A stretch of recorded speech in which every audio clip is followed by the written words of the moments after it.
Hello hello hello hello नमस्कार सत श्री अकाल and very good morning to all my dear students available on the channel और we can say the page RG the maths Guru. उम्मीद करता हूं सभी बच्चे घर पे तंदुरुस्त एवं स्वस्थ तरीके से एंजॉय कर रहे होंगे एवं पढ़ाई कर रहे होंगे।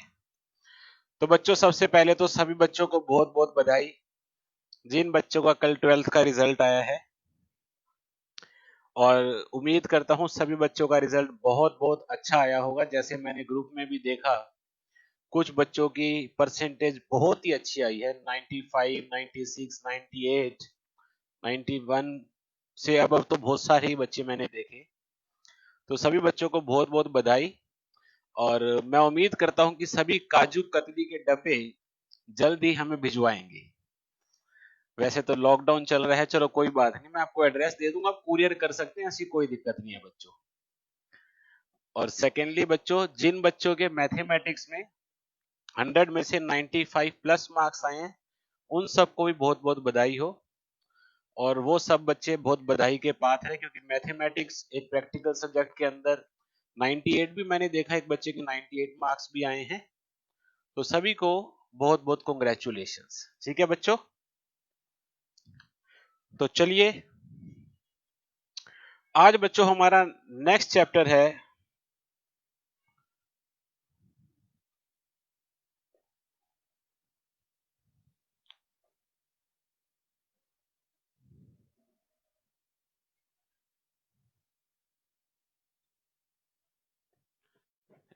एक सेकंड बच्चों, ये क्या हो गया?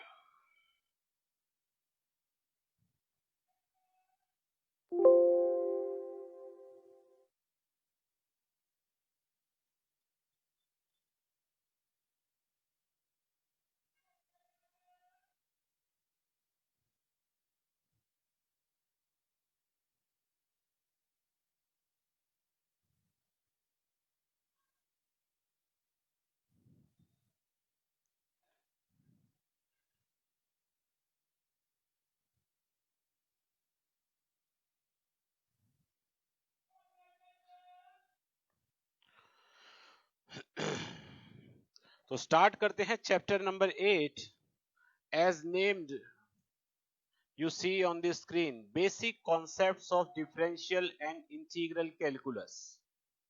तो बच्चों, बेसिक कॉन्सेप्ट्स की अगर मैं बात करूं,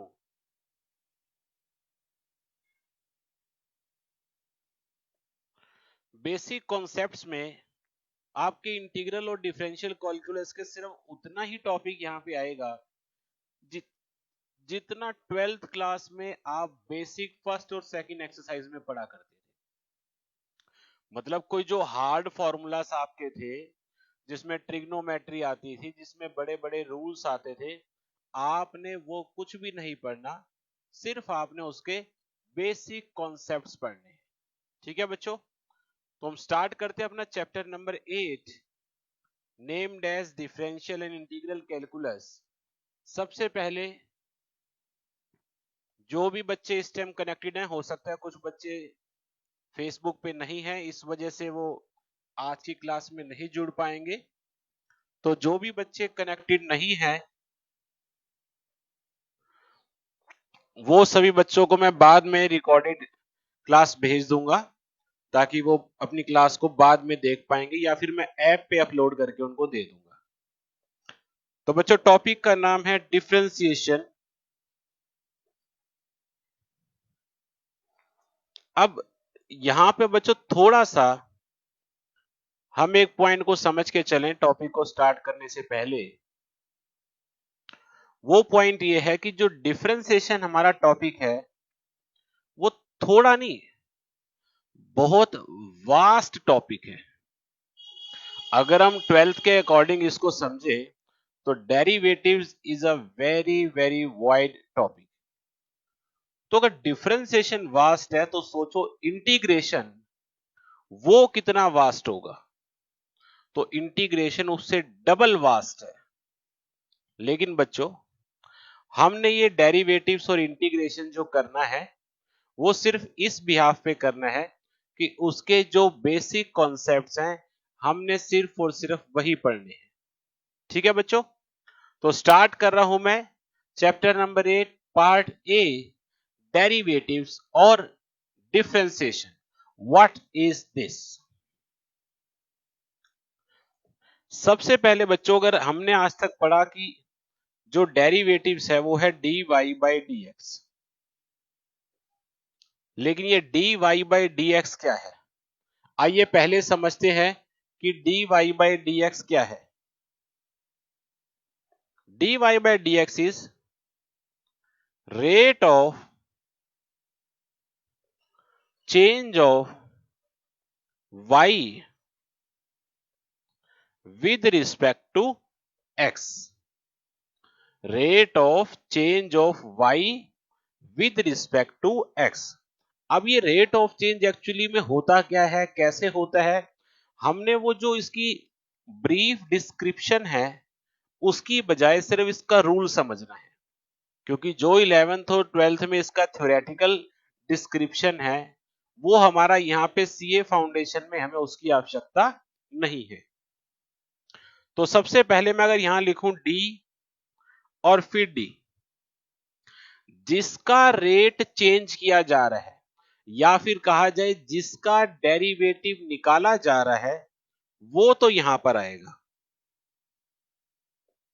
और जिसकी रिस्पेक्ट में किया जा रहा है वो टर्म यहां पर आएगी। जिसका रेट चेंज किया जा रहा है या जिसका डेरिवेटिव निकाला जा रहा है वो टर्म इस जगह पे आएगी। जिसकी रिस्पेक्ट में निकाला जा रहा है वो टर्म इस जगह पे आएगी, जिससे हमारा डेरिवेटिव का जो एक सिंबल है, एक डिस्क्रिप्टिव फॉर्मूला है, वो क्या बन जाता है? D y by d x. तो हमारा बेसिक फॉर्मूला या बेसिक रूल हमेशा सिर्फ क्या रहेगा? D y by d x. लेकिन y की जगह x भी आ सकता है, z भी आ सकता है, u भी आ सकता है, v भी आ सकता है, लेकिन कौन कौन आ सकता है और कैसे आ सकता है उसके लिए हम एक रूल समझेंगे। और वो रूल क्या है?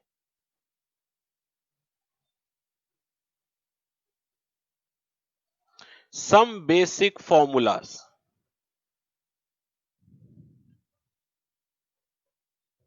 अगर आपने ये बेसिक फॉर्मूला समझ लिए तो आपको ये टॉपिक का बेस इजीली और अच्छे तरीके से समझ आ जाएगा।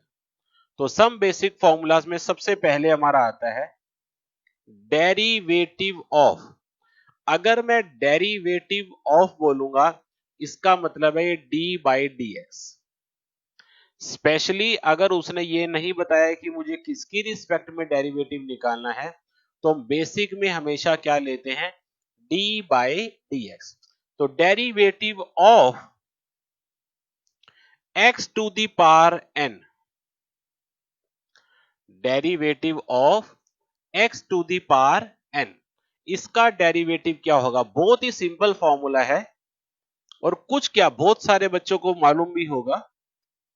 एक्स की पावर एन का डेरिवेटिव होता है n x n minus one. ऊपर से पार नीचे आ जाएगी और एक पार में कम हो जाएगा।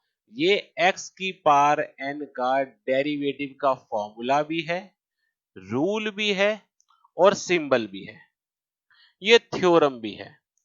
अगर आपने डेरिवेटिव का कोई भी क्वेश्चन करना है और उसमें कहीं पर भी क्वेश्चन में पार आ जाती है तो उस पार का जो डेरिवेटिव होगा वो हमेशा इसी रूल से होगा कि जितनी भी पार है उसे नीचे उतार दो और फिर उसी वेरिएबल की पार में एक डिजिट कम कर दो। एग्जाम्पल के तौर पे डेरिवेटिव ऑफ एक्स की पावर 7, तो रूल क्या कहता है? 7 नीचे उतार दो और उसी वेरिएबल की पावर में एक डिजिट कम कर दो। तो x की पावर 7 का डेरिवेटिव क्या हो जाएगा? 7x6।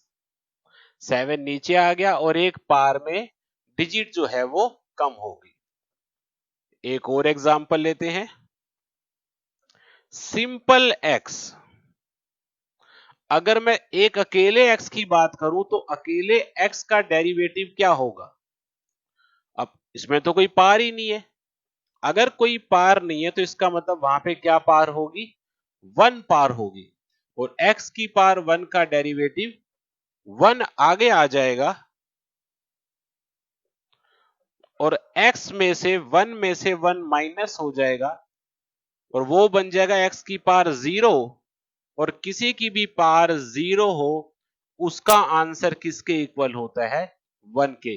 इट मींस आपके पास एक फॉर्मूला आ गया कि derivative of x is 1। Derivative of x is 1 और ये इसी का सब्स्टिट्यूट फॉर्मूला है। x की पावर n से ही बना हुआ formula derivative of x is 1। आप बच्चों इसको ऐसे भी समझ सकते हैं, डेरिवेटिव ऑफ x हमें निकालना था। अब मैं इसको ऐसे भी तो लिख सकता हूं कि dx बाई dx, और जब dx बाई dx है तो dx dx से कैंसिल हो गया और वो किसके इक्वल आ गया? 1 के। लेकिन हमने रूल के हिसाब से समझा तो डेरिवेटिव ऑफ x का आंसर किसके इक्वल आ गया? 1 के। ये बच्चों आपका फॉर्मूला नंबर 2 है। ठीक है बच्चों, चलिए आगे चलते हैं। अब अगर इसी में हमारी टर्म अगर अपॉन में चली जाए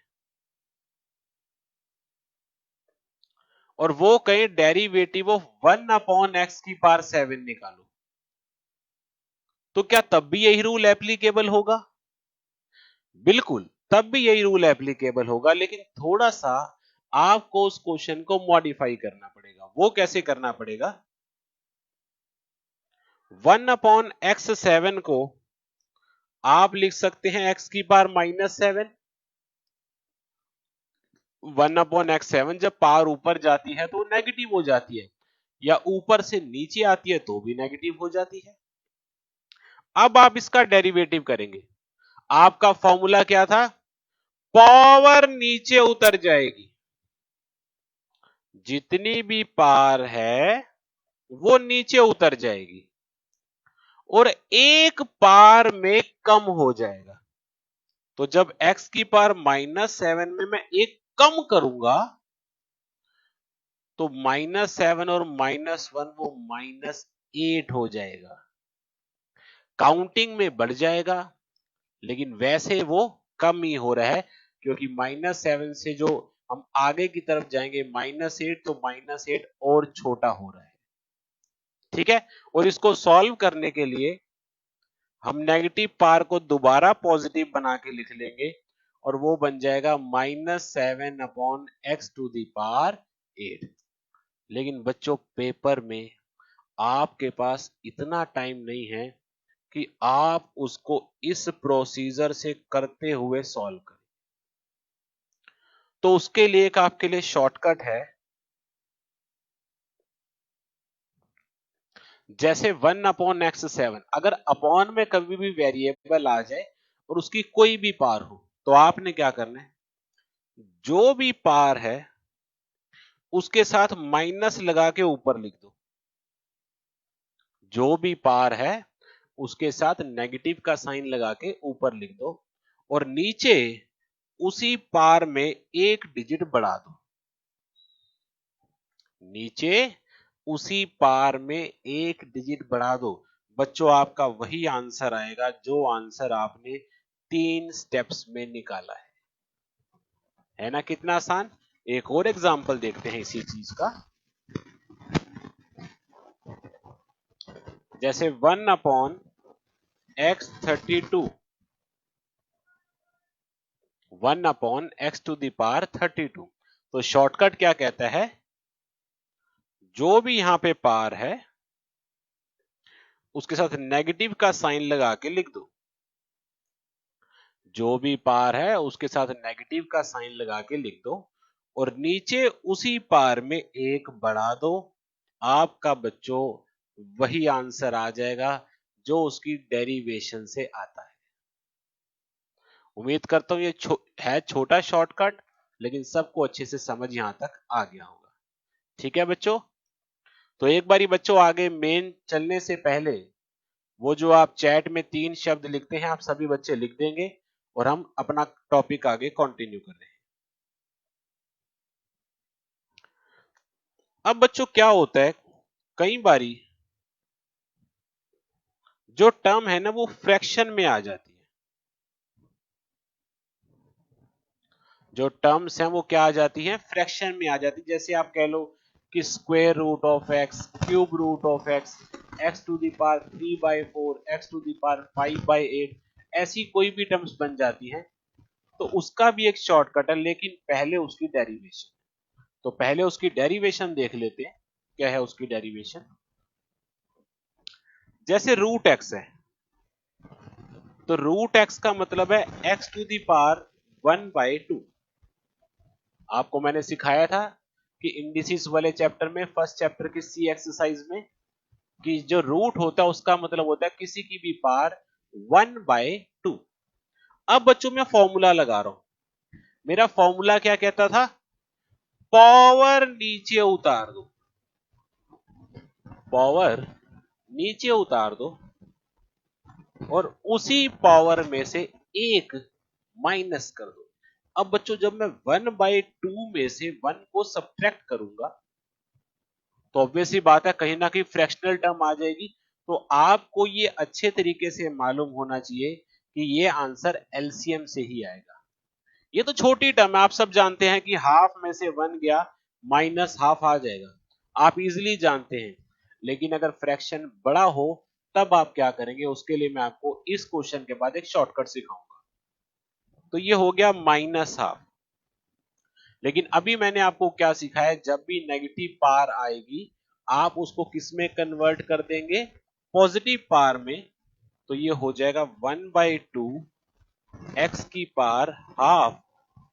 और अभी आपने क्या किया था कि एक्स की पावर हाफ का मतलब क्या होता है, उसके ऊपर स्क्वायर रूट लगाना। तो बच्चों आपका फॉर्मूला बन गया, स्क्वायर रूट ऑफ एक्स का डेरिवेटिव क्या होता है, 1/2 रूट एक्स। रूट एक्स का डेरिवेटिव क्या होता है, 1/2 रूट एक्स। ये सब बच्चों ने याद रखना है। बच्चों आप अभी तक 3 फॉर्मूले याद कर चुके हैं। पहला हमारा मेन फॉर्मूला, एक्स की पावर एन का derivative n x n minus 1।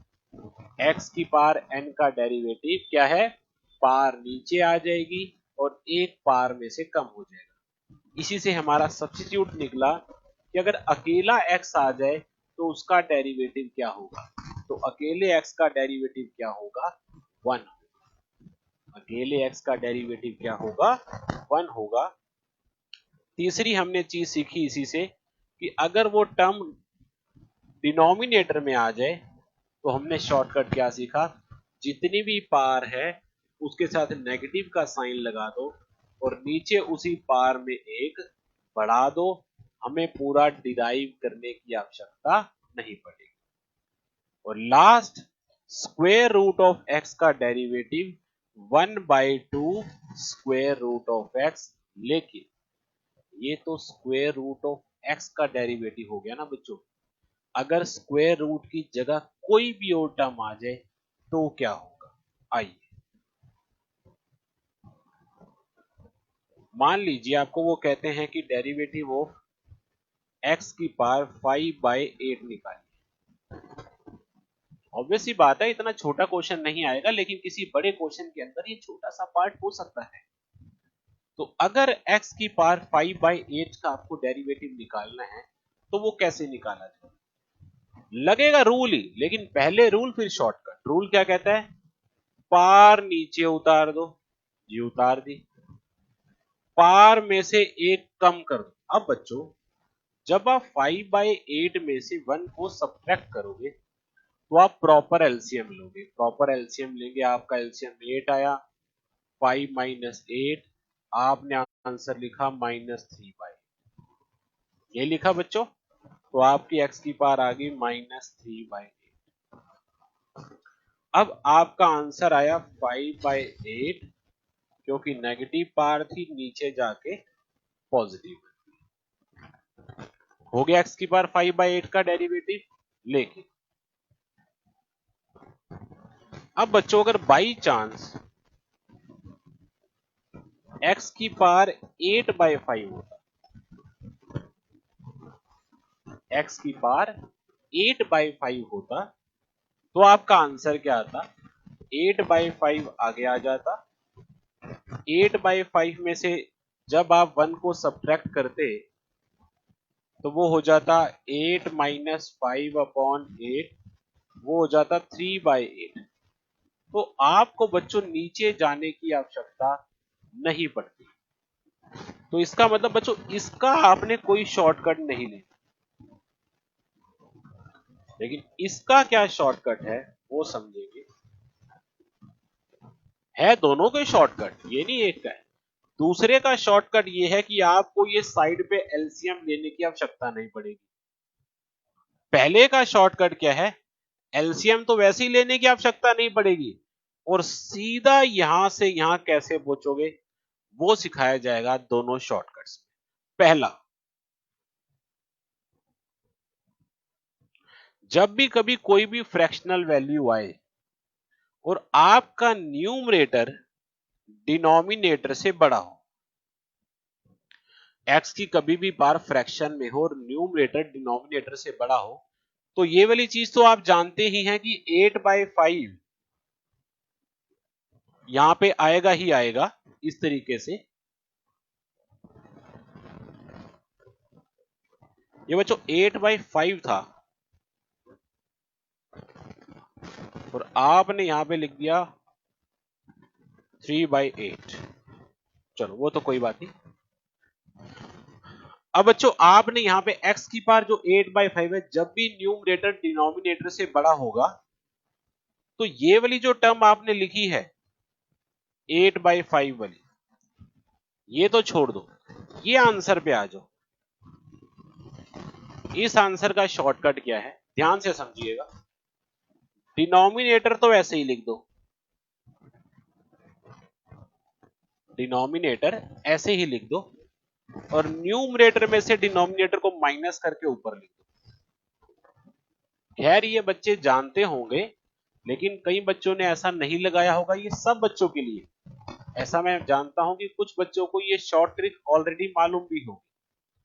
दोबारा समझो, मान लो x की पावर 17/6 है, x की पावर 17/6 है और आपको इसका डेरिवेटिव निकालना है, तो 17/6 को तो ऐसे ही लिख दो, और दूसरी जगह पर x की पावर में 17 में से 6 गया, कितना आया?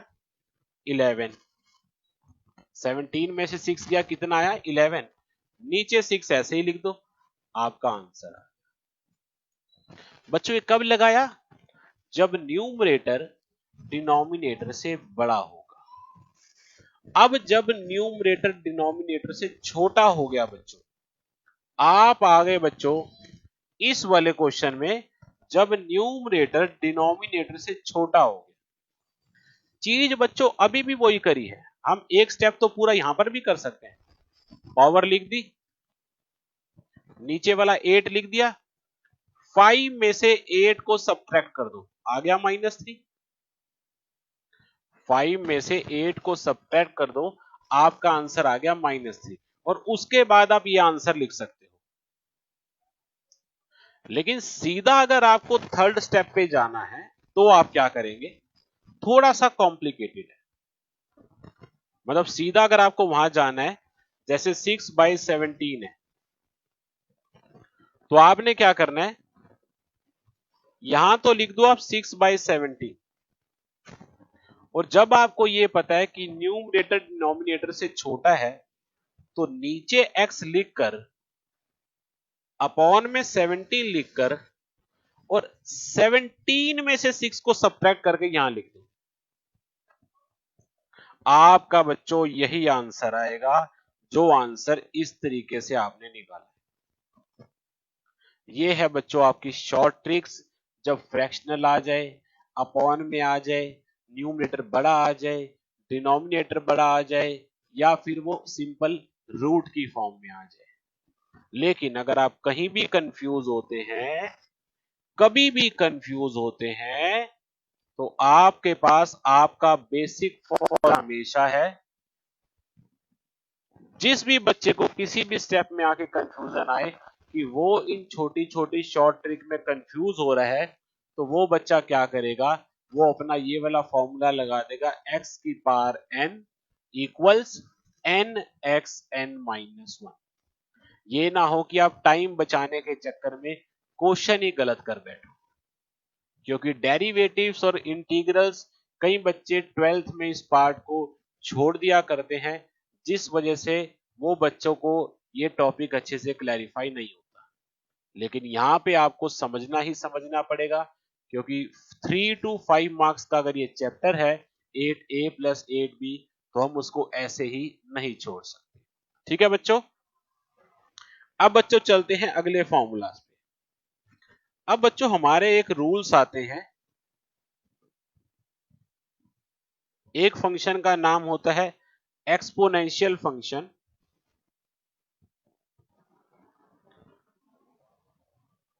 और एक का नाम होता है बच्चों लोगैरिथमिक फंक्शन। क्योंकि बच्चों आपने चैप्टर नंबर फर्स्ट के डी पार्ट में लोगैरिथम्स में ये सब पढ़ा हुआ है, इसलिए आपके लिए शब्द नहीं है। अब इनके डेरिवेटिव्स क्या होते हैं, इनका डेरिवेटिव कैसे आया हमें वो नहीं चाहिए, इनके डेरिवेटिव का फॉर्मूला क्या है हमें वो पता होना चाहिए। तो सबसे पहले e की पावर x का डेरिवेटिव, बच्चों इसके अंदर कोई चेंज ही नहीं होता। e की पावर x का डेरिवेटिव e की पावर x ही होता है, नॉट अ सिंगल चेंज। ठीक है बच्चों, a की पावर x का डेरिवेटिव a की पावर x इनटू में log। अब बच्चों कई बच्चों के माइंड में आता है ये a और e कौन है। बच्चों e तो है हमारा एक्सपोनेंशियल फंक्शन, जहां पे e हमारी एक एक्सपोनेंशियल टर्म होती है 2.713, जिसका आंसर होता है, लेकिन हमें उस आंसर से कुछ लेना देना नहीं है यहाँ पे। और ये e की पावर x, x हमारा वेरिएबल है हमेशा, और जब ये दोनों इकट्ठे लिखे जाते हैं तो ये एक फंक्शन बन जाता है। लेकिन a की पावर x ये भी एक एक्सपोनेंशियल फंक्शन है, लेकिन e का आंसर फिक्स है, आप कभी भी बदल नहीं सकते। a की जगह आप कुछ भी रख सकते हैं, आप 2 की पावर x लिख सकते हैं, आप 7 की पावर x लिख सकते हैं, आप -4 की पावर x लिख सकते हैं, आप कुछ भी लिख सकते हैं, लेकिन e की जगह आप और कुछ नहीं लिख सकते। ठीक है बच्चों, तो a की पावर x का डेरिवेटिव a की पावर x इंटू में log है। अब बच्चों लास्ट आता है log x का डेरिवेटिव। log x का डेरिवेटिव होता है बच्चों 1/x। सबसे आसान और सबसे ज्यादा यूज होने वाला डेरिवेटिव log x का डेरिवेटिव 1/x। अब बच्चों इनके कुछ छोटे छोटे एग्जाम्पल देख लेते हैं। जैसे डेरिवेटिव ऑफ e की पावर 5x, डेरिवेटिव ऑफ 5 की पावर x, log x तो log x ही है, चलो मैं डेरिवेटिव ऑफ log 7x लिख लेता हूं। 3 कोई भी एग्जांपल लिए। बच्चों e की पावर 5x का तो हमने क्या पढ़ा, e की पावर 5x का डेरिवेटिव e की पावर 5x ही होगा। लेकिन ये डेरिवेटिव किसका हुआ, ये डेरिवेटिव हुआ e का। e का डेरिवेटिव ex है ना, वो तो आपने लिख दिया। लेकिन अभी किसका डेरिवेटिव नहीं हुआ, 5x का। और बच्चों 5x का डेरिवेटिव क्या होता है, सिर्फ 5। अब ऐसा क्यों होता है यहां समझिए। जब आप a की पावर x का डेरिवेटिव करते हैं, ये भी हमारा एक रूल है, तो जो ये वाला मल्टीप्लाई वाला a है वो बाहर आ जाता है, ये रह जाता है d by D x of x। क्योंकि मल्टीप्लाई में जब भी कांस्टेंट होगा उसका कोई भी डेरिवेटिव नहीं होगा, ये डेरिवेटिव्स का रूल है। और आपने क्या पढ़ा कि x का डेरिवेटिव तो 1 होता है, तो a इंटू 1 क्या हो गया a, इसका मतलब ax का डेरिवेटिव अगर a है तो 5x का डेरिवेटिव क्या होगा 5 होगा, 7x का डेरिवेटिव क्या होगा 7 होगा। तो इसी तरीके से बच्चों अगर आप इस क्वेश्चन में देखेंगे 5 की पावर x, अब ये वाला फॉर्मूला लग रहा है आपका a की पावर x वाला, तो 5 की पावर x का डेरिवेटिव 5 की power x into log a कौन है 5 है, 5 की पावर x का डेरिवेटिव 5 की पावर x इंटू में लॉग 5, और ये बच्चों हमारा उसका आंसर आ जाए। सिंपल छोटा आंसर, कुछ ज्यादा बड़ा नहीं आएगा इसमें। लास्ट लॉग 7x का पहले लॉग क्या कहता है कि मेरा डेरिवेटिव है 1/7x, मेरे डेरिवेटिव्स का आंसर है कि जो भी टर्म मेरे साथ पड़ी हुई है उसको 1 के अपॉन में लिख दो, हमने लिख दिया। लेकिन ये तो लॉग का डेरिवेटिव हुआ ना, किसका डेरिवेटिव नहीं हुआ 7x का, और 7x का डेरिवेटिव इस रूल के हिसाब से वो क्या आ जाएगा 7, जैसे अभी हमने सीखा कि ax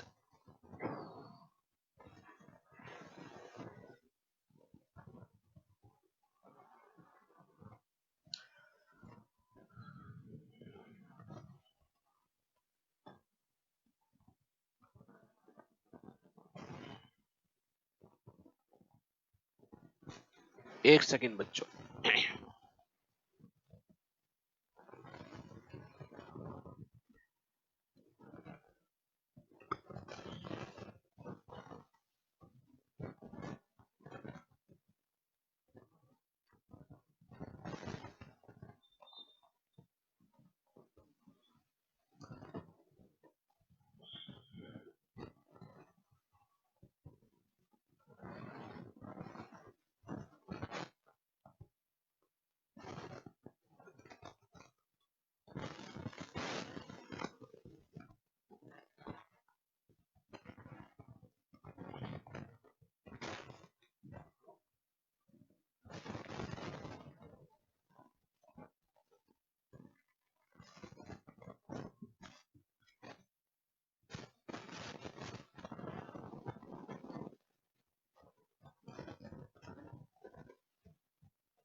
सॉरी बच्चों बीच में थोड़ी सी तबीयत पता नहीं क्या हो गया था।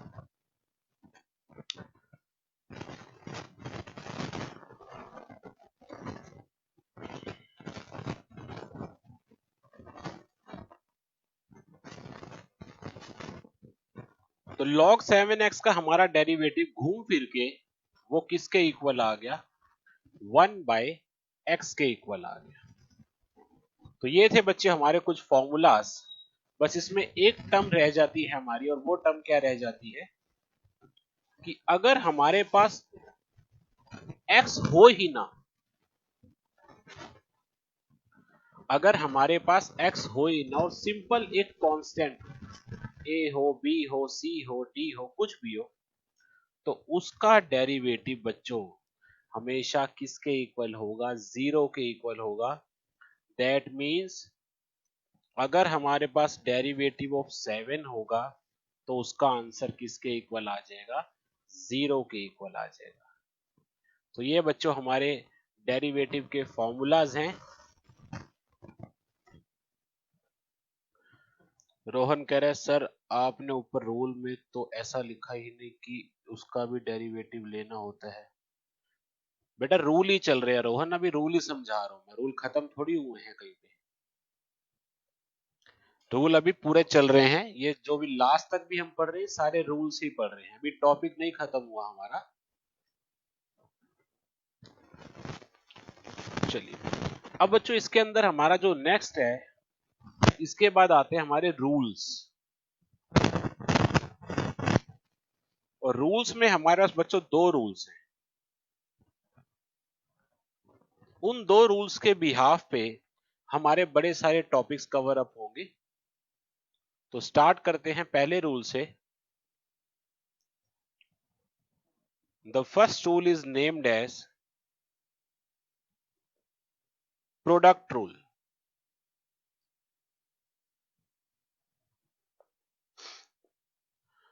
प्रोडक्ट रूल क्या कहता है? जब भी डेरिवेटिव्स में हमारे पास कोई भी 2 फंक्शंस मल्टीप्लाई में आ जाएंगे, मिनिमम 2 होने चाहिए, ज्यादा से ज्यादा 3 भी हो सकते हैं, 4 भी हो सकते हैं, लेकिन इतने बड़े क्वेश्चंस हमारे सिलेबस में नहीं है, तो हमने ज्यादा से ज्यादा 2 वाला ही पढ़ना है। अगर बाई चांस आ भी जाए तो 3 वाला आ सकता है, अदरवाइज 2 से ज्यादा कोई भी नहीं। तो रूल क्या कहता है? अगर हमारे पास कोई भी 2 फंक्शंस हैं u और v के, और u और v दोनों के दोनों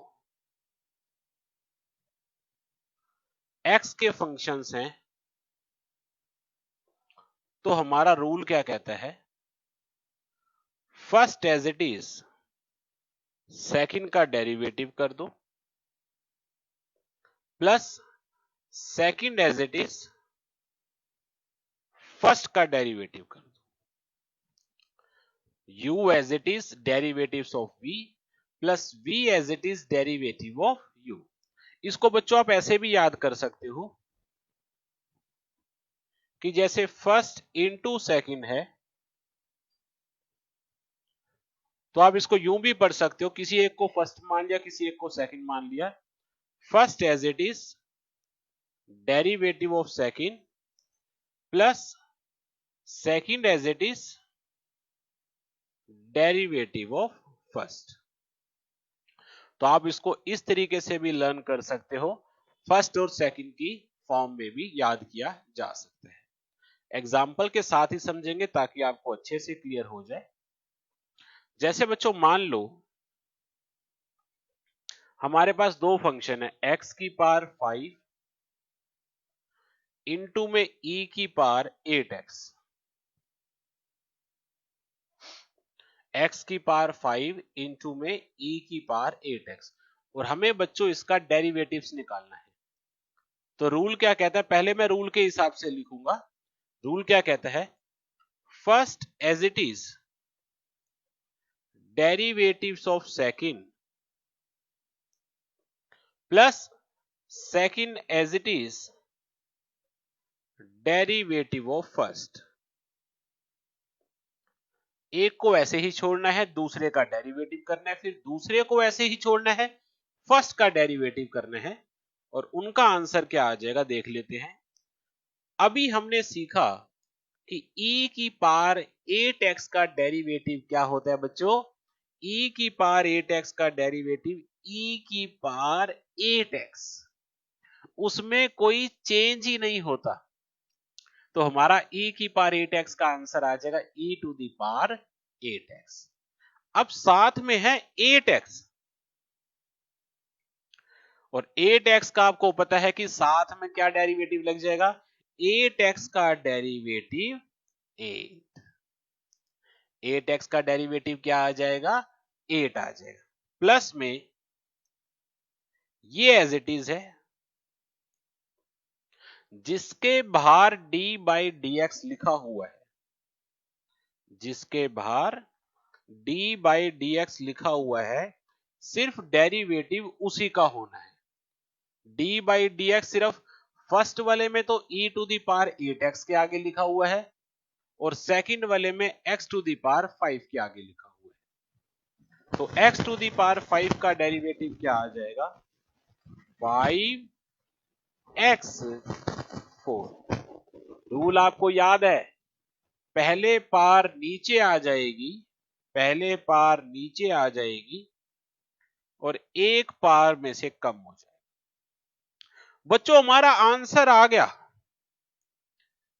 इस रूल के हिसाब से हमारा आंसर आ चुका है, लेकिन अगर आप इसको मॉडिफाई कर सकते हैं तो मॉडिफाई करेंगे। मॉडिफाई कैसे कर सकते हैं?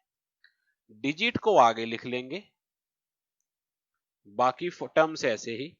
सिमिलरली इसमें भी डिजिट को आगे लिख लेंगे, बाकी टर्म्स ऐसे ही। अब कई बारी ऑप्शंस में क्या होता है बच्चों कि हमारा जो आंसर है वो कॉमन लेके दिया होता है, तो आप इसमें से क्या चीज कॉमन ले सकते हैं, चेक करते हैं। जैसे मैं इसमें देख पा रहा हूं, एक तो e to the power 8x common आ रहा है, ये दोनों टर्म्स में कॉमन आ रहा है, और x की जोन सी पावर छोटी होगी, तो छोटी पावर कौन सी है? 4 पावर छोटी है। तो आप क्या करेंगे, एक तो e to the power 8x और x टू दी पावर 4, इसको बाहर कॉमन ले लेंगे, क्योंकि आपने अपने ऑप्शन के हिसाब से आंसर ढूंढना है कि आपके ऑप्शन में किस तरीके का आंसर दिया हुआ है।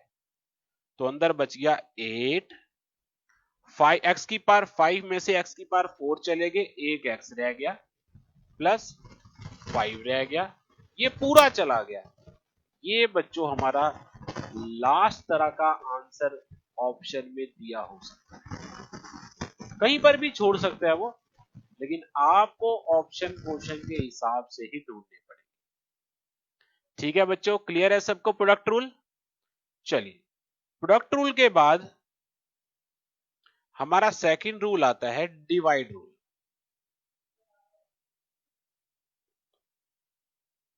इसको बच्चों हम u बाय v रूल भी कहते हैं। बेसिकली इसका नाम डिवाइड रूल है, अदरवाइज इसका जो फॉर्मूला के हिसाब से अगर इसको पढ़ा जाए तो u बाय v रूल कहते हैं। मैं आपको दो तरीके से पढ़वाऊंगा। पहला तो u बाय v के हिसाब से ही पढ़ेंगे, जो एक्चुअली में बुक मेथड है, लेकिन मैं आपको दूसरे तरीके से याद करवाऊंगा। पहले बुक मेथड लिख लेते हैं। क्या कहता था वो कि v as it is derivatives of u minus u as it is derivative of v upon में v का square. v as it is derivatives of u minus u as it is derivatives of v upon में v का square. अब बच्चों इसको याद कैसे करना है आपने? ऑब्वियस ही बात है, जब p बाई q की फॉर्म आ गई, u बाई v की फॉर्म आ गई, तो कहीं ना कहीं न्यूमरेटर और डिनोमिनेटर आ गया। जब p बाई q आ गया तो एक न्यूमरेटर बन गया, एक डिनोमिनेटर बन गया। अगर मैं यहां देखूं तो u मेरा न्यूमरेटर है और v मेरा डिनोमिनेटर है। तो रूल क्या कहता है? Denominator as it is derivative of numerator minus numerator as it is derivative of denominator upon में डिनोमिनेटर का स्क्वायर। ये बच्चों याद करने का तरीका है। Denominator as it is derivative of numerator minus numerator as it is derivative of denominator upon में डिनोमिनेटर का स्क्वायर। यहां बच्चों आप कोई भी टर्म को चेंज नहीं कर सकते, u और v की जगह चेंज नहीं कर सकते, क्योंकि इसमें बीच में माइनस है बच्चों। प्रोडक्ट रूल में बीच में प्लस आता है, आप कुछ भी चेंज कर सकते हो, लेकिन क्वोशिएंट रूल में आप इसको चेंज नहीं कर सकते। तो इसका एक लास्ट नाम और भी आता है बच्चों, इसको हम कहते हैं क्वोशिएंट रूल। तो हम इसको किसी भी तरीके से पढ़ सकते हैं, divide rule, quotient rule, u by v rule. बस क्वेश्चन आपको ऐसी फॉर्म में दिखना चाहिए। तो हम एक बारी इस क्वेश्चन को एक एग्जांपल से समझ लेते हैं। जैसे मान लो ऊपर वाले क्वेश्चन में हमने क्या लिया था, x की पावर 5 और e की पावर 8x, x की पावर 5 और e की पावर 8x। बच्चों वैसे हम इस क्वेश्चन को प्रोडक्ट रूल से भी कर सकते हैं, e की पावर 8x को ऊपर ले जाके भी सॉल्व किया जा सकता है, लेकिन अभी के लिए हम इसको क्वोशिएंट रूल से ही समझेंगे। तो क्वोशिएंट रूल हमारा क्या कहता है, denominator as it is derivative of numerator minus numerator as it is derivative of denominator upon में डिनोमिनेटर का स्क्वायर। बिल्कुल जैसा रूल है एक बारी वैसे लिख दिया, आपकी प्रैक्टिस होने के बाद आप इसको जैसे मर्जी कर सकते हो। और अभी तो हमने डेरिवेटिव्स के अंदर कई ट्रिक्स सीखनी है, ये तो हमारे रूल्स चल रहे हैं। अभी जब ट्रिक्स आएंगी तो हम उन क्वेश्चंस को, बड़े क्वेश्चंस को भी बहुत छोटे तरीके से कर पाएंगे। तो बच्चों किसके बाहर डी बाई डी एक्स है, एक तो एक्स की पावर 5 के बाहर, एक ई की पावर 8x के बाहर।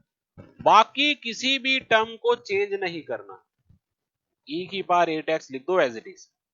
x की पावर 5 का डेरिवेटिव आप जानते हैं 5x4, x की पावर 5 का डेरिवेटिव 5x4, ये एज इट इज है। e to the power 8x का derivative, e to the power 8x तो ऐसे का ऐसे ही आना है, और 8x का डेरिवेटिव मल्टीप्लाई में क्या आ जाएगा, 8 आ जाएगा। ठीक है, आपको पता है कि मल्टीप्लाई में जो पावर है उसका डेरिवेटिव होना है, तो 8x का डेरिवेटिव साथ में क्या आ जाएगा, 8 आ जाएगा। डिवाइड में बच्चों कुछ होना नहीं है, सिर्फ बस उसका जो ये स्क्वायर है ना, इससे इसको मल्टीप्लाई कर देना। आप जानते हैं कि a की पावर m की पावर n, वो जो दोनों पार्स होती हैं वो क्या हो जाती है, मल्टीप्लाई हो जाती है। तो जब 8x 2 से मल्टीप्लाई होगा तो वो e to the power 16x बन जाएगा। बच्चों आपका आंसर तो यहां आ गया, इसके आगे आपने कुछ नहीं करना, लेकिन हमें ऑप्शन के हिसाब से देखना है ऑप्शन ने आंसर कहां पर छोड़ा है। तो पहला तो वो क्या कर सकता था, इसको 5x4 e की power 8x minus 8x5 e की पावर 8x अपॉन e की पावर 16x, वो ऐसे छोड़ सकता था। या वो क्या करता, वो कुछ कॉमन निकालता। क्या कॉमन निकालता, x की पावर 4 e की पावर 8x, यहां से ये कॉमन निकालता, तो x4 e8x कॉमन आ गया, अंदर रह गया 5 minus 8x divided bye e16x। लेकिन वो यहां पे अब आंसर ना छोड़ता। वो क्यों ना छोड़ता बच्चों, क्योंकि e की पावर 8x और e की पावर 16x ये दोनों टर्म्स एक जैसी बन गई। तो जब e की पावर 8x नीचे आएगा तो 16x में से 8x माइनस हो जाएगा, तो हमारी टर्म बन जाएगी x की पावर 4, 5 माइनस 8x, और 16x में से 8x गया तो हमारे पास आ गया e to the power 8x। तो लास्ट हमारा जो वो आंसर दे सकता था वो क्या दे सकता था, x to the power 4 5 minus 8x divided by e to the power 8x। ठीक है बच्चों, ये है हमारा क्वोशिएंट रूल, डिवाइड रूल या फिर u बाय v रूल। चलिए ये तो हमारे रूल्स हो गए। अब हम चलते हैं एक हमारा रूल होता है चेन रूल, लेकिन चेन रूल की आवश्यकता हमें सीए फाउंडेशन में नहीं पड़ेगी, क्योंकि हमने क्वेश्चन को खुद करना है, वहां सब्जेक्टिवली नहीं करना, इसलिए हम चेन रूल सीखने पर अपना टाइम व्यर्थ नहीं करेंगे। तो हम चलते हैं अब फंक्शंस पर। तो फंक्शंस में सबसे पहले हमारा फंक्शन आता है इम्प्लीसिट फंक्शंस।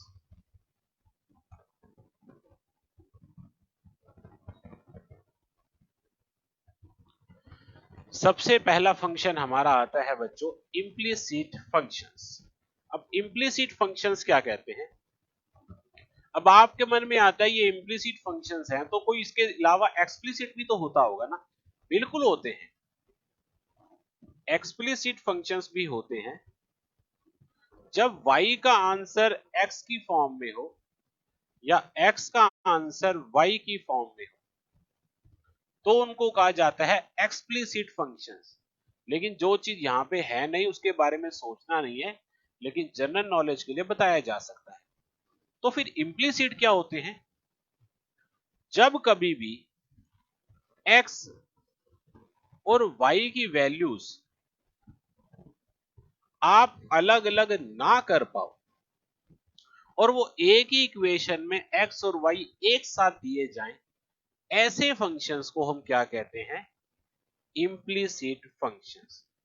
दूसरी डेफिनेशन है कि जब y का आंसर x की फॉर्म में ना हो या x का आंसर y की फॉर्म में ना हो, तो ऐसे फंक्शंस को क्या कहा जाता है? Implicit functions. आप देख रहे हैं यहां पे x और y एक ही तरफ हैं, आप सामने भी देख रहे हैं x और y एक ही तरफ हैं। इट मींस आप इनको अलग अलग सेपरेट सेपरेट नहीं कर सकते। इट मींस ये एक्सप्लिसिट फंक्शंस नहीं बन सकते, और अगर ये एक्सप्लिसिट फंक्शंस नहीं बन सकते तो ऐसे फंक्शंस को क्या कहा जाएगा? Implicit function. लेकिन पेपर में हमारा क्वेश्चन कभी भी ऐसे नहीं आता कि ये कौन से फंक्शंस हैं। पेपर में आपको क्वेश्चन दिखेगा डिफरेंशिएट, तो आपने उसका डेरिवेटिव कैसे करना है। आपको सामने ऐसा क्वेश्चन लिखा हुआ दिख रहा है, तो आप क्या करेंगे? आपके माइंड में सिर्फ एक ही पॉइंट आएगा, इसका डेरिवेटिव कैसे होगा। चलिए देख लेते हैं। तो सबसे पहला तो स्टेप होता है differentiate with respect to x. जैसे मैंने आपको स्टार्टिंग में बताया, अगर वो कुछ नहीं कह रहा तो हम हमेशा डेरिवेटिव किसकी रिस्पेक्ट में करेंगे?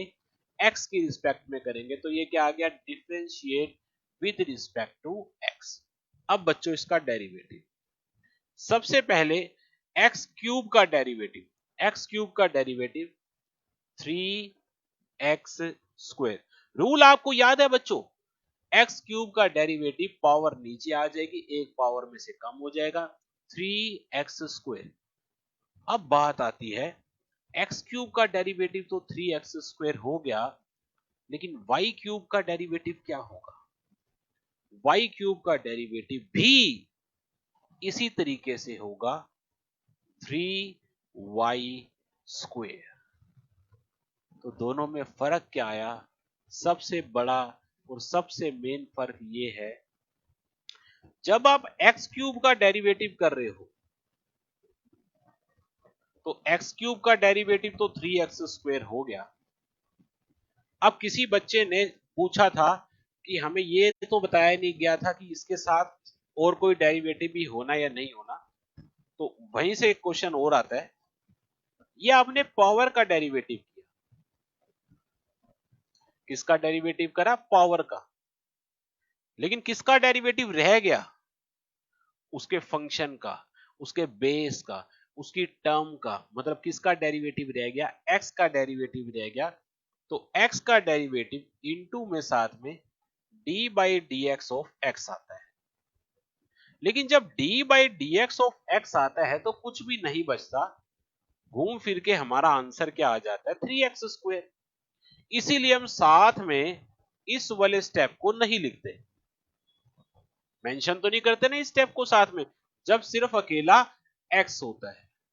तो इसीलिए हम साथ में dx बाई dx मेंशन नहीं करते। लेकिन अगर साथ में y क्यूब होगा तो 3y² तो आएगा ही आएगा। जैसे x क्यूब का 3x², तो y क्यूब का 3y²। लेकिन साथ में d/dx ऑफ y आएगा, और जब d/dx ऑफ y आएगा तो वो कैंसिल नहीं होगा बच्चों, वो साथ में एज इट इज रहेगा। इसका मतलब ये है, जब भी आप कभी y का डेरिवेटिव करोगे, पहले तो डेरिवेटिव उसका वैसे ही होगा जैसे आप x का डेरिवेटिव करते हैं, लेकिन साथ में क्या लग जाएगा, dy/dx। हमेशा, ऑलवेज, जब भी आप y का डेरिवेटिव करेंगे, नॉर्मल डेरिवेटिव करने के बाद साथ में क्या लग जाएगा, dy/dx। ये है इम्प्लिसिट फंक्शन का मेन स्टेप। चलिए अब आगे चलते हैं। जब हमने यहां पे इसका डेरिवेटिव कर दिया, ऑब्वियस ही बात है, क्वेश्चन ऊपर डिफरेंशिएट का है तो हमें कहीं ना कहीं dy/dx ही निकालना होगा। अब इक्वल टू में है 3xy, मल्टीप्लाई में 3 उसका कुछ नहीं होने वाला। शुरू में बता दिया गया है कि जब भी डेरिवेटिव्स के अंदर मल्टीप्लाई में कांस्टेंट वैल्यूज आएंगी वो बाहर निकाल दी जाएंगी, उसका कुछ नहीं होगा। साथ में क्या आ गया, xy। अब x इंटू वाई का डेरिवेटिव कैसे होगा, दो फंक्शन मल्टीप्लाई में आ गए, और जब दो फंक्शन मल्टीप्लाई में आ जाएंगे तो कौन सा रूल लगेगा, प्रोडक्ट रूल। क्या कहता था वो, first as it is second का derivative plus second as it is first का डेरिवेटिव। आप इसको डायरेक्ट भी कर सकते हैं, लेकिन मैं अभी समझाने के लिए इसको स्टेप बाय स्टेप कर रहा हूं। हमारा यहाँ पे प्रोडक्ट रूल लगा क्योंकि दो टर्म्स आपस में मल्टीप्लाई में है, और जब भी दो टर्म्स मल्टीप्लाई में आएंगी आप हमेशा किस रूल का इस्तेमाल करेंगे, प्रोडक्ट रूल का इस्तेमाल करेंगे। तो उसने क्या करा, first as it is second का derivative plus second as it is first का डेरिवेटिव। अब आइए अगले स्टेप पे, 3x² plus 3y² dy/dx equals, ये वाला 3 एज इट इज रहने दीजिए। अब अंदर देखिए, ये वाली जो टर्म है dy/dx, इसका तो कुछ होना ही नहीं है, ऐसे की ऐसे ही रहेगी। तो ये तो आ गया dy/dx प्लस y। अब बच्चों ये टर्म क्या बन गई, dx/dx। ये बच्चों कैंसिल होके 1 रह गई, और मल्टीप्लाई में 1 की कोई वैल्यू नहीं होती, इसलिए वो साथ में नहीं लिखी जाएगी। तो x dy/dx प्लस y इसका आंसर आ गया। और अब बच्चों एक स्टेप और देखो, आप एग्जाम में ये स्टेप नहीं कर रहे, आप सीधा ये वाला स्टेप करेंगे जो नेक्स्ट वाला स्टेप है। क्या कहता है वो, first as it is second का डेरिवेटिव। जब भी सेकंड में y का डेरिवेटिव होगा तो आपका आंसर क्या आ जाएगा, dy/dx। जब भी सेकंड का डेरिवेटिव आएगा आप उस जगह पे क्या लिख देंगे, dy/dx plus second as it is मतलब y एज इट इज, और फर्स्ट का डेरिवेटिव। अब फर्स्ट के डेरिवेटिव में x आ रहे हैं, और आप जानते हैं कि x का डेरिवेटिव 1 होता है, और मल्टीप्लाई में 1 की कोई वैल्यू नहीं है, इसीलिए आप साथ में 1 को मेंशन नहीं करेंगे। Save time, save marks. बच्चों आपका डेरिवेटिव इस स्टेप में खत्म हो गया, आप इस क्वेश्चन में इस स्टेप में डेरिवेटिव कर चुके हैं। लेकिन बच्चों क्वेश्चन जो है वो है डिफरेंशिएट, और जब वो डिफरेंशिएट कहता है तो इट मींस कहीं ना कहीं वो आपको क्या निकालने के लिए कह रहा है, dy/dx निकालने के लिए कह रहा है। तो एक्चुअली में आपको dy/dx फाइंड आउट करना है। तो अब आपने क्या करना है, जितने भी dy/dx वाली टर्म्स हैं उनको एक तरफ ले जाओ और बाकी टर्म्स को दूसरी तरफ ले जाओ। तो आपने क्या करा, यहां से 3y² dy बाई dx, और इधर से ये वाली term 3x dy by dx, इनको आप लेफ्ट हैंड साइड ले आए। dy बाई dx वाली टर्म्स को आपने एक तरफ एकत्रित कर लिया। राइट हैंड साइड पे क्या बचा? 3y, और यहां से आपके पास क्या आया? 3x²। ये बच्चों आपने हमेशा जब भी इम्प्लीसिट फंक्शन वाला क्वेश्चन होगा, आपको सेकंड स्टेप हमेशा यही करना है। डेरिवेटिव होने के बाद आपने जो नेक्स्ट स्टेप करना है बच्चों, वो हमेशा ये करना है। वो क्या है कि dy बाई dx वाली टर्म्स को आपने एक तरफ ले जाना है, और विदाउट dy बाई dx वाली टर्म्स को एक तरफ ले जाना। ऑलवेज हमेशा यही करना है। अब इसमें से dy बाई dx को कॉमन ले लो, और जैसा मैं देख पा रहा हूं 3 भी कॉमन आ रहा है, तो आपने 3 dy बाई dx कॉमन ले लिया। अंदर क्या रह गया? y² माइनस x इक्वल्स, फिर 3 कॉमन ले लीजिए, y माइनस x²।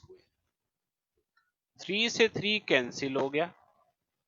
आपको आंसर चाहिए dy बाई dx का, तो देयरफॉर ये वाली पूरी टर्म जो मल्टीप्लाई में है, ये सामने जाके डिवाइड हो जाएगी, और आपका आंसर क्या आ जाएगा? dy by dx equals y minus x², y² minus x।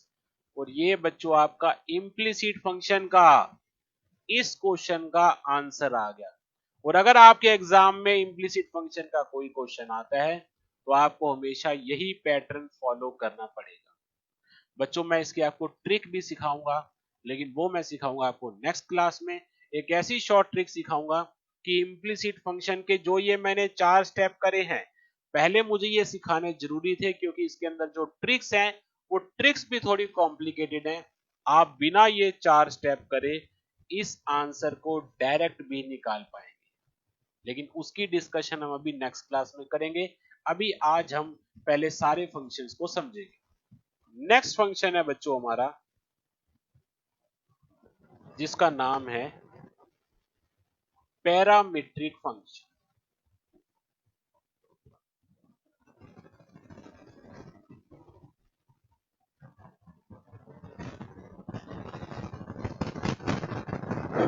क्या नाम है बच्चों? Parametric functions.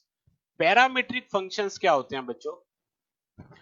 जब एक फंक्शन का आंसर किसी तीसरे फंक्शन की फॉर्म में हो, आपको कि एक का तीसरे की फॉर्म में है, तो दूसरा कहां गया? दूसरे का आंसर भी तीसरे की फॉर्म में हो, ये तो अजीब सी बात हो गई ना। मतलब क्या है? x का आंसर भी किसी थर्ड वेरिएबल की फॉर्म में, y का आंसर भी किसी थर्ड वेरिएबल की फॉर्म में, और आपको फिर भी dy बाई dx ही निकालना हो, तब हम किन फंक्शंस का इस्तेमाल करते हैं? पैरामीट्रिक फंक्शंस का यूज करते हैं बच्चों। जब कभी भी दोनों वेरिएबल, जो आपके दोनों मेन वेरिएबल्स हैं x और y, उन दोनों का आंसर किसी थर्ड वेरिएबल की फॉर्म में दे रखा होगा, और तब आपको dy बाई dx ही निकालना होगा, ऐसे फंक्शंस को सॉल्व करने के लिए आप किन फंक्शंस का यूज करेंगे? Parametric function. जो क्या कहते हैं, जिनका एक छोटा सा फॉर्मूला है कि dy बाई dx कैसे निकलेगा। मान लेते हैं कि वो जो थर्ड वेरिएबल है वो t है, तो dy बाई dx कैसे निकलेगा? पहले आप निकालेंगे dy बाई dt, फिर आप निकालेंगे dx बाई dt, और दोनों को आपस में डिवाइड कर देंगे, तो ऐसे कहा जा सकता है कि dt से dt कैंसिल हो गया, और आपके पास किसका आंसर आ जाएगा? dy बाई dx का आंसर आ जाएगा। है ना कितना आसान? छोटा है, लेकिन इसका क्वेश्चन एग्जाम में आया हुआ है बच्चों। 1 मार्क का क्वेश्चन पैरामीट्रिक फंक्शन से कई बारी आया हुआ है। आइए समझते हैं इसको सॉल्व कैसे करें। मान लेते हैं अगर x हमारा t स्क्वायर है और y हमारा t5 है, तो dy बाई dx क्या होगा? अभी के लिए बच्चों हम अपना कोई छोटा क्वेश्चन ले रहे हैं, बड़े क्वेश्चन हम एक्सरसाइज में ही समझेंगे। तो हमें तो dy बाई dx निकालना है, तो रूल क्या कहता है, पहले दोनों को अलग अलग लिख लेते हैं। y हमें दे रखा है t की पावर 5, x हमें दे रखा है t का स्क्वायर, y दे रखा है t की पावर 5, x हमें दे रखा है t का स्क्वायर। इनका डेरिवेटिव कर दो, लेकिन इस बारी derivative with respect to x नहीं होगा बच्चों। इस बारी डेरिवेटिव, जब आप पैरामीट्रिक फंक्शन का क्वेश्चन कर रहे हैं तो आपका डेरिवेटिव उस थर्ड वेरिएबल की रिस्पेक्ट में होगा। ये इस फंक्शन के अंदर एक मेन पॉइंट है। तो आप डेरिवेटिव कैसे करेंगे, differentiate with respect to t, differentiate with respect to t, दोनों में सेम ही होगा। तो यहां से आपके पास आ जाएगा dy बाई dt और यहां से आपके पास आ जाएगा dx बाई dt। बच्चों फॉर्मूला नहीं बदलेगा, फॉर्मूला x की पावर n का जो था n(x(n-1) वो हर जगह सेम ही रहेगा, चाहे आप जिसका मर्जी डेरिवेटिव निकालिए। तो t की पावर 5 का डेरिवेटिव हमारा क्या होगा, 5t4। रूल चेंज नहीं हुआ, पार नीचे आ गई, एक पार में से कम हो गया, तो उसका डेरिवेटिव का आंसर आ गया 5t4। सिमिलरली टी स्क्वायर का डेरिवेटिव क्या होगा बच्चों, 2t। जैसे एक्स स्क्वायर का डेरिवेटिव 2x होता है, ऐसे ही टी स्क्वायर का डेरिवेटिव क्या हो गया, 2t। लेकिन बच्चों हमारा क्वेश्चन dy बाई dt या dx बाई dt निकालने का नहीं था, हमारा क्वेश्चन था dy बाई dx निकालने का। तो dy बाई dx का फॉर्मूला भी अभी आपने क्या पढ़ा, dy बाई dt के आंसर को किससे डिवाइड कर देंगे, dx बाई dt के आंसर से डिवाइड कर देंगे, तो आपके पास बच्चों dy बाई dx का आंसर आ जाएगा। दोनों आंसर आपके पास है, 5t4 अपॉन 2t। अब 5/2 को तो ऐसे ही छोड़ दो और t की पावर 4 में से एक t चला गया,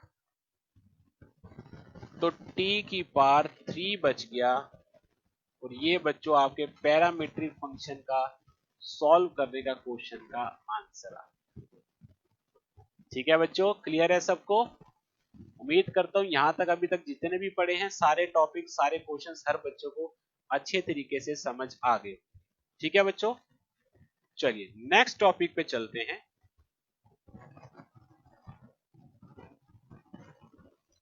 बच्चों इस चैप्टर का मेन फंक्शन या ये कह सकते हैं मेन डिफरेंशिएशन, जिसका नाम है लोगैरिथमिक डिफरेंशिएशन।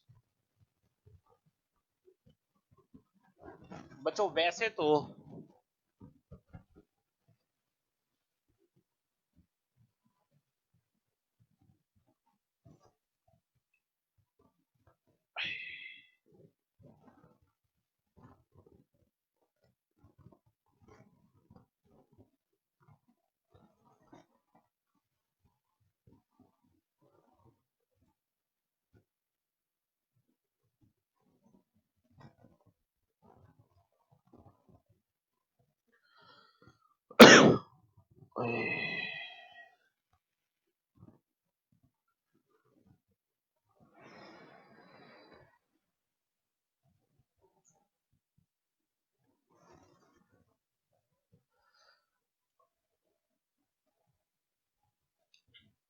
चलिए बच्चों, लास्ट हम क्या कहते हैं, लोगैरिथमिक डिफरेंशिएशन हमारे इस चैप्टर का मेन डिफरेंशिएशन है बच्चों। इसकी ट्रिक भी है, लेकिन ये सारी ट्रिक्स थोड़ी सी कॉम्प्लिकेटेड हैं, तो हमें पहले इनका सब्जेक्टिव मेथड सीखना पड़ेगा। मैंने आज तक आपको जिसके ट्रिक सिखा दी उसका सब्जेक्टिव कभी नहीं करने को कहा, और मैं कभी कहूंगा भी नहीं, लेकिन मैं डेरिवेटिव्स में आपको इसका सब्जेक्टिव साथ साथ इसीलिए बता रहा हूं क्योंकि उनकी ट्रिक में अगर आप बाई चांस ऊपर -1 था नीचे -1 लगा गए, या -1 को +1 लगा गए, या टर्म ऊपर नीचे होगी क्योंकि थोड़ा सा बड़ा बड़ा उसका फॉर्मूला है, तो आंसर गलत हो जाएगा बच्चों।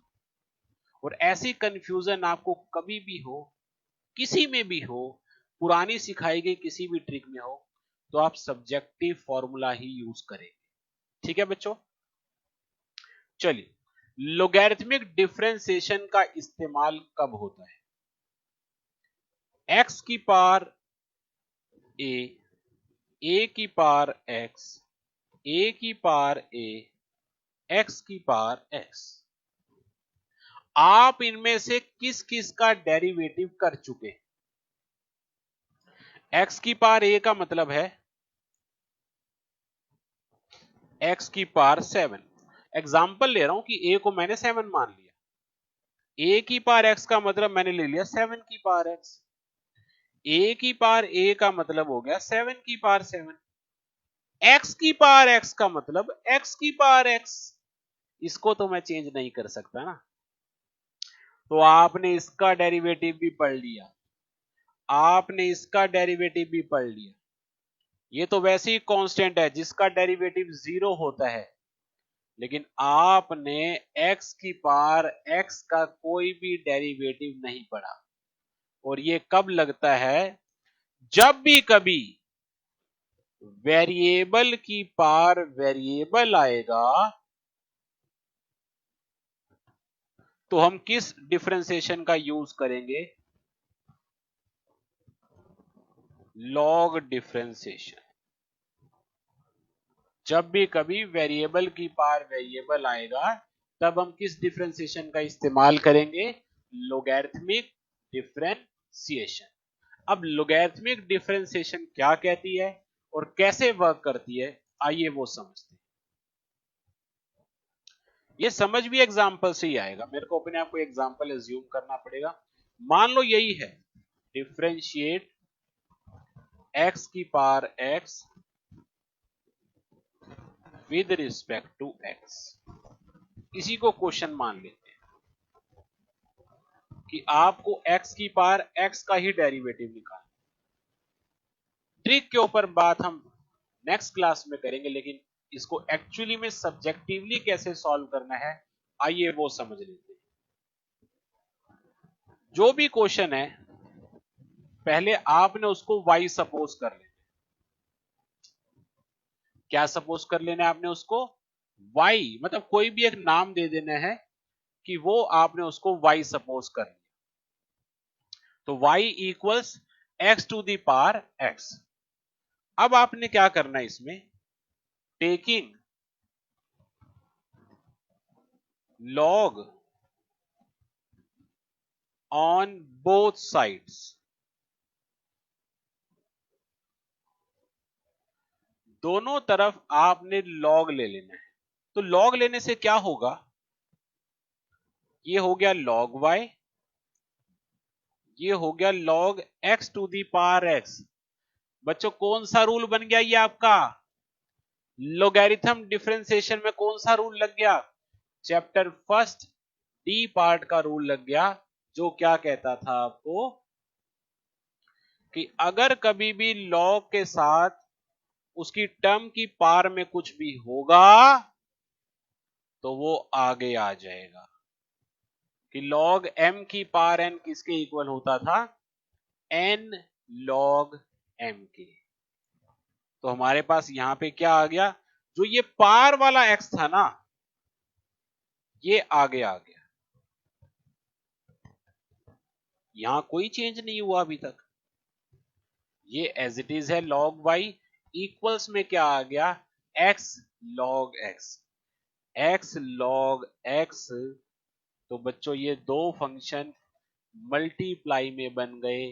तो इसका मतलब जब आप इसका डेरिवेटिव करेंगे तो यहां पर कौन सा रूल लगेगा? प्रोडक्ट रूल लगेगा। आइए समझते हैं। Differentiate with respect to x, सबसे पहले किसका डेरिवेटिव होगा? log y का। किसका डेरिवेटिव होगा? log y का। और log y का डेरिवेटिव 1 बाय वाई, क्योंकि log x का अगर 1 बाय एक्स था तो log y का 1 बाय वाई, लेकिन y आ गया, और जब y आ गया तो साथ में क्या लग जाएगा? dy by dx। फॉर्मूला नहीं बदलेगा, फॉर्मूला कभी भी चेंज नहीं हो सकता। तो log x का अगर डेरिवेटिव 1 बाय एक्स था तो log y का डेरिवेटिव क्या हो गया? 1 by y dy by dx। लेकिन सामने प्रोडक्ट रूल लगेगा। अब बच्चों आपको बार बार फॉर्मूला लिखने की आवश्यकता नहीं है, आप डायरेक्ट भी उसका आंसर लिख सकते हो। कैसे? ये फर्स्ट हो गया, मान लेते हैं अभी के लिए, ये सेकंड हो गया। किसी को भी फर्स्ट और सेकंड मान सकते हैं, प्रोडक्ट रूल में कोई फर्क नहीं पड़ता। First as it is, first as it is, second का डेरिवेटिव log x का डेरिवेटिव, log x का derivative 1 by x, log x का डेरिवेटिव 1 बाय एक्स। सिंपल और कुछ नहीं।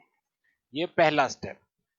Plus second as it is, second as it is, first का derivative और x का डेरिवेटिव 1 होता है, मल्टीप्लाई में 1 की कोई वैल्यू नहीं है, इसलिए आप साथ में और कुछ भी नहीं लिखेंगे बच्चों।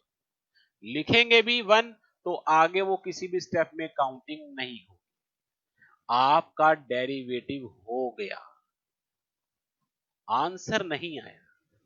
क्योंकि इस क्वेश्चन में एक चीज अलग है, वो मैं आपको अगले स्टेप में बता रहा हूं। वो क्या? जो ये बच्चों ये 1 बाय वाई आया था ना, इसको सामने ले जाओ तो यहां पर आ गया,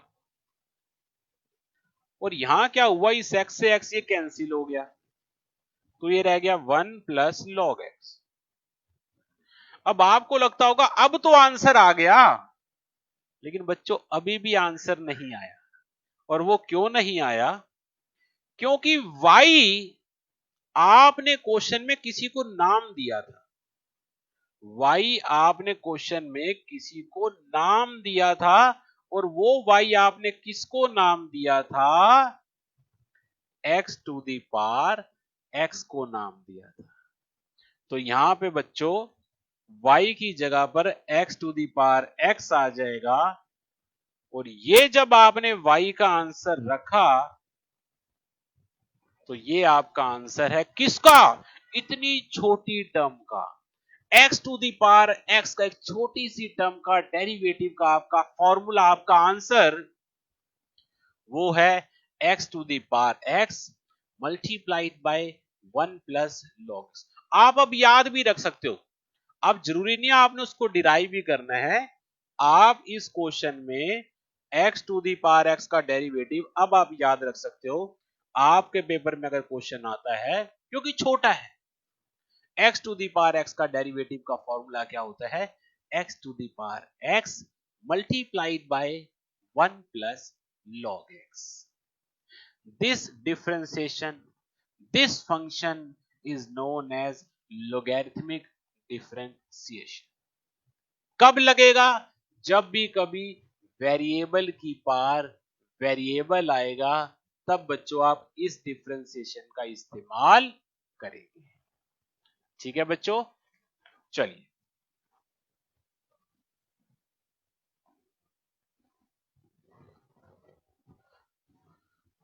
एक बारी बच्चों आगे चलने से पहले मैं 2-3 बच्चों के क्वेश्चंस के आंसर दे देता हूं जो चैट में पूछे हुए हैं।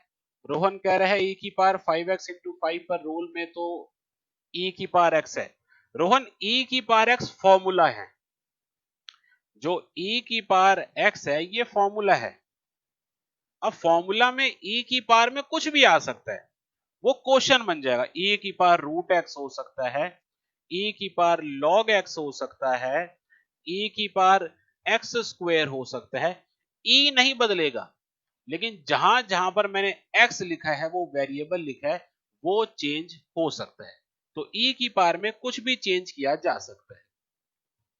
अक्षत कह रहा है थर्ड स्टेप बताना। अब ये नहीं पता अक्षत ने कौन सा थर्ड स्टेप पूछा है, तो अक्षत आप एक बार दोबारा रिपीट कर सकते हैं।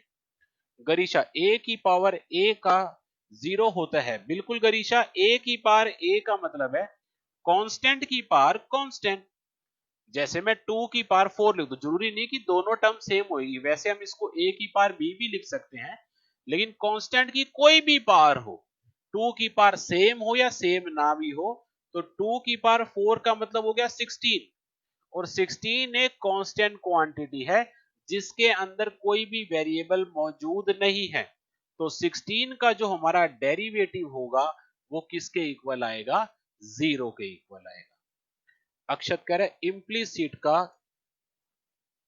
पहले रोहन और गरीशा आपको पॉइंट क्लियर हो गया है तो एक बार चैट में वो 3 शब्द लिख देंगे, और इम्प्लीसिट का मैं अक्षत को थर्ड स्टेप बताने जा रहा हूं।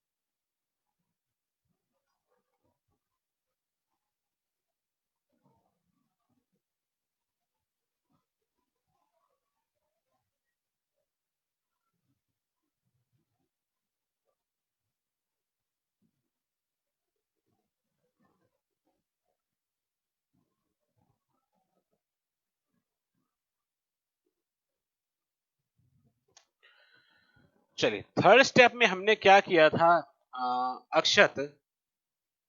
थर्ड स्टेप क्या था? जब हमने इसका ये डेरिवेटिव वाला स्टेप कर लिया, मतलब ये फॉर्मूला लगा दिया और ये डेरिवेटिव वाला स्टेप कर लिया, इसके बाद हमने हमेशा क्या करना है, जब भी हमें ये पता चल जाएगा कि ये इम्प्लिसिट फंक्शन का क्वेश्चन है, जितनी भी dy बाई dx वाली टर्म्स होंगी उनको लेफ्ट हैंड साइड पे ले आना है। डजंट मैटर आप लेफ्ट लाए या राइट लाए, लेकिन हम लेफ्ट लाएंगे तो हमें कैलकुलेशन करने में आसानी रहेगी। अब देखो, एक टर्म तो ये रही, ये आपने यहां लिख दी। दूसरी टर्म dy बाई dx वाली ये रही, लेकिन जब उधर जाएगी तो ये माइनस की हो जाएगी। ये तो हो गया dy बाई dx वाला काम। अब राइट हैंड साइड पे आ जाओ। राइट हैंड साइड पे एक तो है ये 3y, और इधर से ये 3x स्क्वायर उधर गया तो वो क्या बन जाएगा? माइनस का 3x स्क्वायर। तो ये तो हो गया ट्रांसपोजिंग, कि dy बाई dx एक तरफ चला गया, विदाउट dy बाई dx एक तरफ चला गया। अब हमारा मेन काम, दोनों में से dy बाई dx को बाहर निकाल दो, और कोइंसिडेंटली यहां पर एक कांस्टेंट भी कॉमन आ रहा था, क्योंकि हमें दिख रहा है कि वो आपस में कैंसिल हो जाएगा, तो हमने वो 3 भी बाहर निकाल लिया। और जो भी कॉमन लेने के बाद अंदर का ब्रैकेट आएगा वो राइट हैंड साइड में डिनोमिनेटर में चला जाएगा, और हमारा dy बाई dx का आंसर आ जाएगा। ठीक है अक्षत?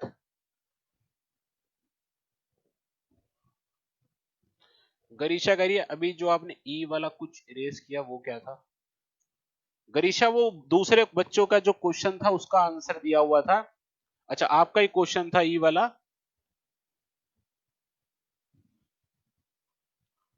कि जो a की पावर a है, कि जब किसी भी कांस्टेंट की पावर में कोई भी कांस्टेंट होगा तो उसका जब हम डेरिवेटिव करेंगे तो उसका आंसर 0 आएगा। कोई भी कांस्टेंट हो, जरूरी नहीं 2 की पावर 2 ही, 7 की पावर 2, 2 की पावर 7, 3 की पावर 4, ये सारे कांस्टेंट्स हैं, और कांस्टेंट्स का जब भी डेरिवेटिव किया जाएगा उसका आंसर 0 ही आएगा। ये था गरीशा। अनिल, एक्सप्लिसिट और इम्प्लिसिट में सबसे मेन डिफरेंस ये है, एक्सप्लिसिट में आपको दोनों टर्म्स के अलग अलग आंसर दे रखे होते हैं। जैसे y का आंसर आपको x की फॉर्म में दे रखा होगा, या x का आंसर आपको y की फॉर्म में दे रखा होगा।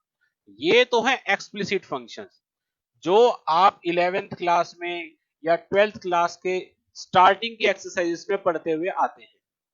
लेकिन इम्प्लीसिट क्या होता है? जब आप x और y को अलग अलग ना कर पाओ, ना तो आप यहां पे x का आंसर निकाल सकते हो y की फॉर्म में, ना ही आप y का आंसर निकाल सकते हो x की फॉर्म में, तो ऐसे फंक्शंस को क्या कहा जाता है? Implicit functions. ठीक है अनिल?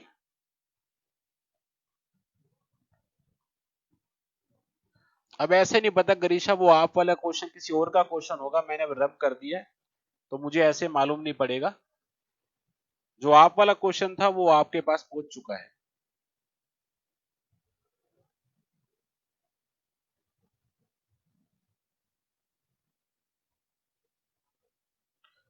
अब मुझे ऐसे ध्यान नहीं कि मैंने इससे पीछे किसका डाउट क्या लिखा था, तो इसलिए मेरे को याद नहीं आएगा। अब बाद में रिकॉर्डिंग को जब देख रहे होंगे तब एक बार देख लेना, ठीक है? चलिए, अब इसके बाद बच्चों हमारा लास्ट डेरिवेटिव आता है और उसका नाम है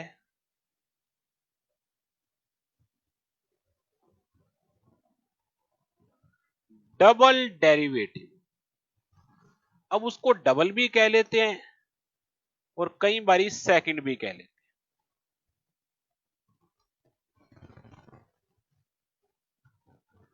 डबल डेरिवेटिव, तो डबल डेरिवेटिव क्या होता है? ऑब्वियस सी बात है, जब आपके पास फर्स्ट डेरिवेटिव आ चुका होगा तभी आप उसका डबल डेरिवेटिव कर पाएंगे। बिना फर्स्ट निकाले सेकंड नहीं होगा।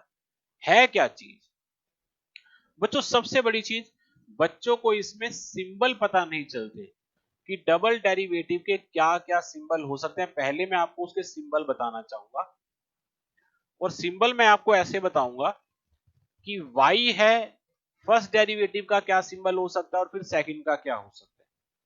जैसे y है तो फर्स्ट डेरिवेटिव का तो हो गया dy बाई डी एक्स, ये फर्स्ट डेरिवेटिव हो गया। तो सेकंड डेरिवेटिव का आपका सिंबल होगा d square y by D x square. बच्चों इस फॉर्मूले में 1% भी कंफ्यूज नहीं होना और ध्यान से समझिएगा कि सेकंड डेरिवेटिव का जो हमारा सिंबल है उसमें ऊपर तो जो स्क्वायर है वो बीच में आता है, नीचे जो स्क्वायर है वो एक्स के ऊपर आता है। ऐसा क्यों होता है जरा वो भी समझ लीजिए आप सब। जब आपने d y by D x निकाल लिया, अब आपको उसका दोबारा डेरिवेटिव करना है। तो आपको दोबारा डेरिवेटिव करना है, मतलब d by D x of d y by D x. First derivative तो आप निकाल ही चुके हैं, अब आपको उसका सेकंड डेरिवेटिव करना है। तो d y by D x आपका कैसे आएगा? यहां तो जब आपका जो नीचे dx है एक बारी x की रिस्पेक्ट में हो चुका है, अब दोबारा से फिर x की रिस्पेक्ट में करना है। तो डी एक्स स्क्वेयर, ये ना देखो कि दो डी है, डी स्क्वेयर एक्स स्क्वेयर होना चाहिए, ये कोई मल्टीप्लाई नहीं हो रहा, ये रूल लग रहा है। तो रूल क्या कहता है? एक बारी x की रिस्पेक्ट में हो चुका है, अब दोबारा x की रिस्पेक्ट में हो रहा है, तो यहां पे तो क्या आ गया? D x square. लेकिन ऊपर पहले भी y का डेरिवेटिव हुआ है, अब दोबारा से फिर y वाले फंक्शन का डेरिवेटिव हो रहा है, तो d square y by D x square. जो फंक्शन y था उसका एक बारी डेरिवेटिव हुआ तो डी वाई, फिर डेरिवेटिव हो रहा है तो डी स्क्वेयर वाई, फिर डेरिवेटिव हो रहा है तो डी क्यूब वाई, फिर डेरिवेटिव हो रहा है तो डी फोर वाई। लेकिन नीचे अगर एक बारी x की रिस्पेक्ट में हुआ तो dx, दूसरी बारी भी x की रिस्पेक्ट में हुआ तो dx स्क्वायर, तीसरी बारी भी x की रिस्पेक्ट में हुआ तो dx क्यूब, चौथी बारी भी x की रिस्पेक्ट में हुआ तो dx4। ये कंफ्यूज नहीं होना है और इतना डीप वैसे आवश्यकता नहीं है, लेकिन फिर भी जनरल नॉलेज के लिए आपको पता होना चाहिए। तो ये हमारा सबसे पहला सिंबल कि सेकंड डेरिवेटिव का सिंबल क्या रहेगा। इसके बाद और कौन कौन से सिंबल आ सकते हैं? y यहां वो लिख सकते हैं y1, तो यहां आएगा y2। y1 का मतलब है फर्स्ट डेरिवेटिव, y2 का मतलब है सेकंड डेरिवेटिव। ऐसे ही वो लिख सकता है y simple y dash first derivative, y double dash second derivative, y dash first derivative, y double dash second derivative, और लास्ट y हमारा fx होता है। रिलेशन एंड फंक्शन चैप्टर 7 अगर हमने पहले पढ़ा हो तो y इक्वल्स fx होता है। वो fx भी लिख के दे सकता है। फर्स्ट डेरिवेटिव मतलब f dash x, second derivative मतलब f डबल डैश x। और अगर हमें ट्रिपल पे जाना हो या 4 टाइम्स पे जाना हो, सिर्फ डिजिट्स बदलेंगी और कुछ भी चेंज नहीं होगा। लेकिन हमने अभी सिर्फ सेकंड डेरिवेटिव के बारे में ही पढ़ना है। ये सिंबल जरूर याद रखिएगा, चाहे वो फर्स्ट डेरिवेटिव का हो चाहे वो सेकंड डेरिवेटिव का। रूल कोई अलग नहीं है, सेकंड डेरिवेटिव में कोई एक्स्ट्रा रूल नहीं लगता, सिर्फ उसके डेरिवेटिव्स में आपको कैसे करना होता है मैं एक एग्जांपल से आपको बता देता हूं। अभी के लिए मैं कोई छोटा एग्जांपल ले लेता हूं। जैसे y इक्वल्स x की पावर 10 है, आपने एक बारी डेरिवेटिव करा तो dy बाई dx आ गया 10x9। x की पावर 10 था, एक बार डेरिवेटिव करा 10x9। अब दोबारा डेरिवेटिव कर रहे हैं आप, अगेन डिफरेंशिएट कर रहे हैं, तो d square y by D x square आपने लिखना है ना। आप d y by D x लिखो या y1 लिखो, d square y by D x square लिखो या y2 लिखो, आपसे कोई नहीं पूछेगा, क्योंकि आपने आंसर ऑब्जेक्टिवली देना है। तो आप कोई भी फॉर्म यूज कर सकते हैं, ठीक है। अब जब दोबारा डेरिवेटिव करेंगे आप, तो ये जब 9 नीचे उतरेगा तो 10 से मल्टीप्लाई हो जाएगा, वो 90 हो गया, और दोबारा से x की पावर में एक कम कर दो तो 90x8, ये x की पावर 10 का डबल डेरिवेटिव का आंसर आ जाएगा। x की पावर 10 के डबल डेरिवेटिव का आंसर। तो ये है बच्चों हमारा सारा इस चैप्टर का ब्रीफ इंट्रोडक्शन। कुछ मार्जिनल कॉस्ट और मार्जिनल वैल्यूज का टॉपिक एक और है जो अभी हम आगे देखेंगे।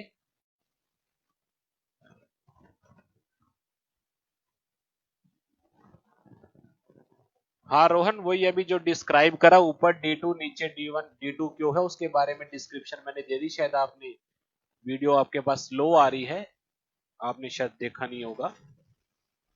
तो बच्चों आज के लिए हम इतना ही करेंगे। आपने सिर्फ क्या करना है, जितने भी रूल्स पढ़े हैं, जितने भी रूल्स, सारे रूल्स आपने रिवाइज करने हैं, फॉर्मूलाज को लर्न भी करना है और प्रैक्टिस भी करने हैं।